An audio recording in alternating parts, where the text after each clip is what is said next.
दानबाक्स धरी रास्ता रोक कले छात्र छात्री और अभिभावक। बलांगीर जिला पाटनागढ़ एनएसी स्थित ब्रह्मपुरा प्राथमिक विद्यालय रे प्रथम रु अष्टम श्रेणी पर्यंत रही बेले मात्र 5 जन शिक्षक और शिक्षयित्री रही। पूर्वर 7टी कोठरी रही बेले सेगुड़िक भांगी जाइछि।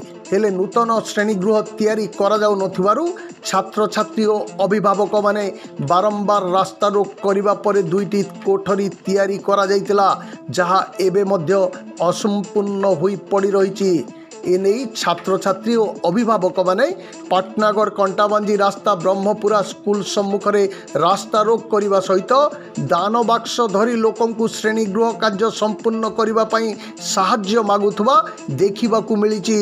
खबर पाई पाटनागढ़ उपजिल्लापाल घटनास्थल रे पहुंची आसंता 8 दिन मध्य समस्यार समाधान करने सहित छुट्टी समय भितरे श्रेणी कोठरी कार्य समाप्त करने पई प्रतिश्रुति देवा परे रास्ता रोक हटिथिबा देखिबाकू मिलिछि।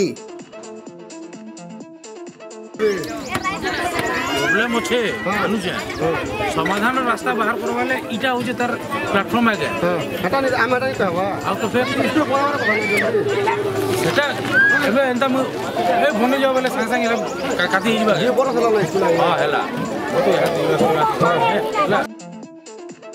पाटनागढ़ रु अशोक कुमार बाग का रिपोर्ट, कौशल प्रवाह।